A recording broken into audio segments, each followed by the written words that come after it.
Mga kapana, mga ka-adventures, may kwento ko sa inyo. Sabi kasi ng matatanda dito sa amin, pag maglilinis ka daw ng dagat, maglilinis ka sa corals ng mga basura, at seryoso ka, pagbibigyan ka daw ng dagat, bibigyan ka daw ng masarap na pang-ulam. Kaya nung time na yan, wala akong makitang isda, medyo malabo ang tubig. Naisipan kong gawin yung sinabi sa akin ng matanda na taga sa amin.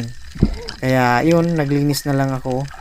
Hindi naman mahirap tanggalin yung basura o dalhin kasi ilalagay ko lang naman yan sa palataw ko. Yan, ilagay ko na sa taas.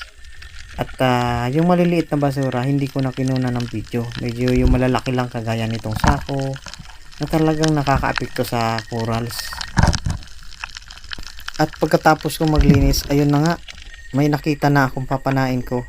Isa siyang squid na malaki, yung tinatawag na kulambutan.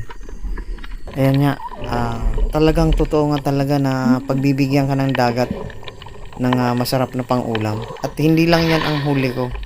May nahuli pa akong isda. Kaya mga kapana, mga ka-adventures, pag hindi naman kayo busy, magtagalinis naman kayo.